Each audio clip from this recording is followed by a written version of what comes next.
Valorant, one of the biggest esports in the world, with their recent Champions Grand Final event reaching over 1 million viewers. Watching the pros play Valorant is truly a spectacle. Their reaction times rival those of fighter pilots that have had military training. At the time of making this video, Valorant is also the second most streamed game on Twitch, with just under 20 million watch hours in the last 7 days.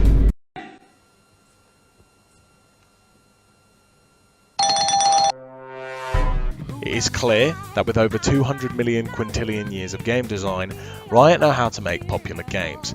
But with so many people playing and improving, how are you meant to climb the rank ladder and find yourself a spot on the main stage with some of the best players in the world? Well, this is where I come in. Welcome all to Largy Large's official guide on how to beat Valorant.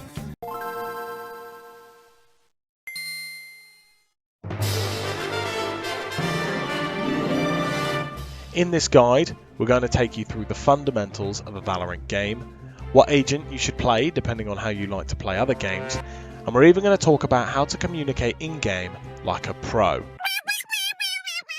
Definitely make sure to stick around until the end of this video, where I'll be releasing the secret to climbing the rank ladder that most guides won't tell you. But before we can get into any of that, let's start at the beginning. Valorant is a first-person tactical hero shooter, or a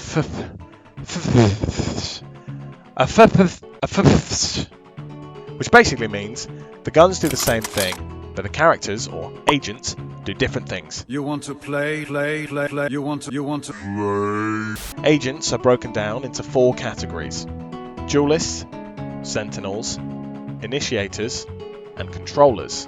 We'll get into what each of these roles do a little later on, but first we need to understand the objective of a Valorant game. Teams of 5 agents are split onto 2 sides of a map, one team on the defender's side and the other attacking. The attacking team will be given a bomb, and it's their job to pick a site, either A or B or C on some maps, get onto the site, plant the bomb, and keep the bomb safe from any defenders that could look to defuse it. The role of the defending team is just the opposite. Stop the attacking team from getting onto site, and if they do, try to retake the site and defuse the bomb. The first team to win 13 rounds wins the game, and you'll switch sides after 12 rounds have been completed. Now you know how the game runs, let's dive into the individual roles and how they're used in a game. There you are, you little shit. The main role of a duelist is to be the first onto the site, creating space and getting intel for the team. Riot's definition of a duelist is a self-sufficient fragger. Duelist abilities will often consist of flashes and some kind of movement ability. For every kill you get, I'll give you an ooh. Alright, bet. If you like playing quickly and have faith in your aim, a duelist is who you want to play. Off your feet!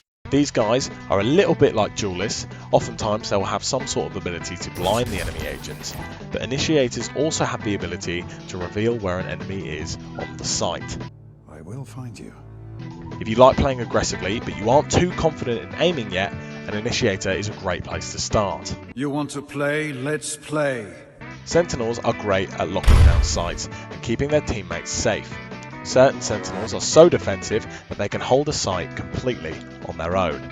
If you see yourself as more of a support in games, then playing Sentinels will work best for you.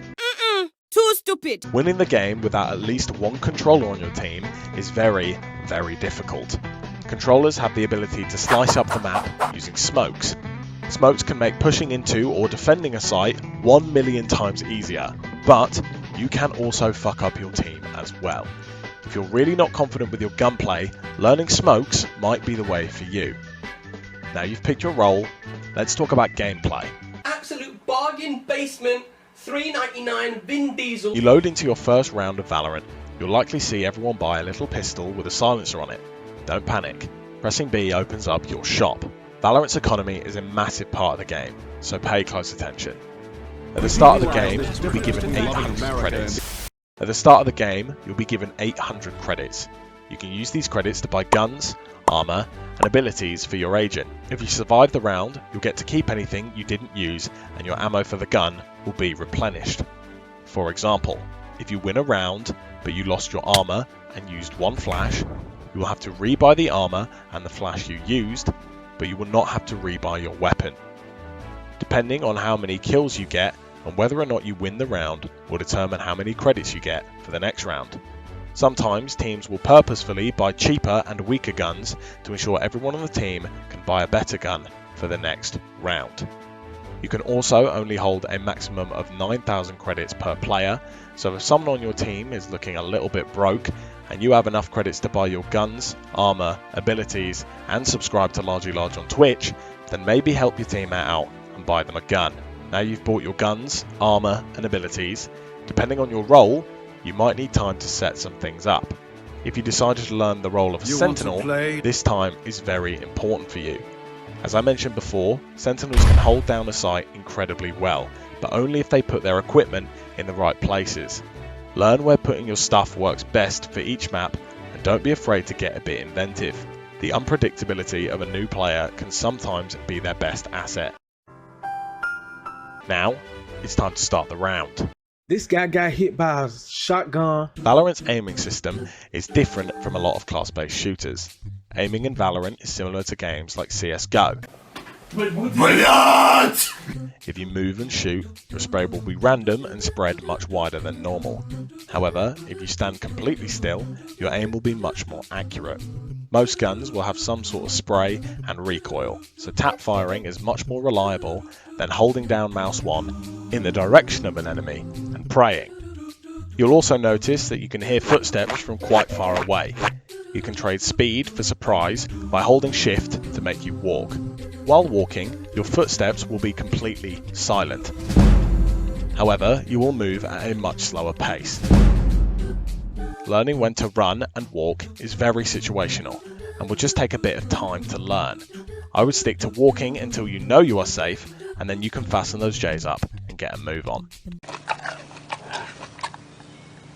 Here is a recorded clip of my homies talking about something mid-round. Did the sky dog, Jordan? Yeah, she dogged and then didn't go there. She dogs every round. It's a good dog. If you can clear mid out from an early push, it's big info.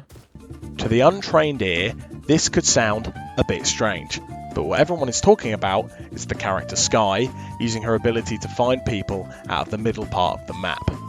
There's a lot of odd phrases that mean generic things. For example, if someone makes the call heaven, it normally means the highest point on a site.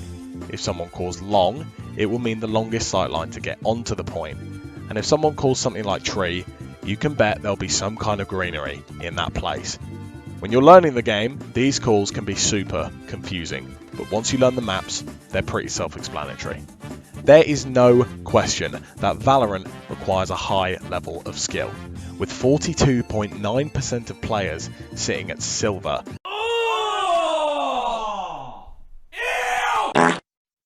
You really do need to put in the work to separate yourself from the rest of the player base. So what is the top tip that guides don't tell you to keep you in silver? Stop playing.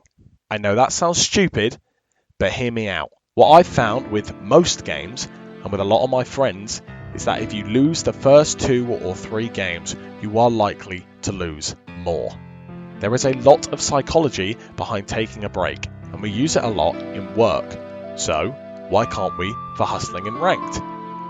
After taking a frustrating L, try sitting in a VC with some homies for a bit, going outside for a walk, or even heading over to the Largely Large channel for a moderate giggle.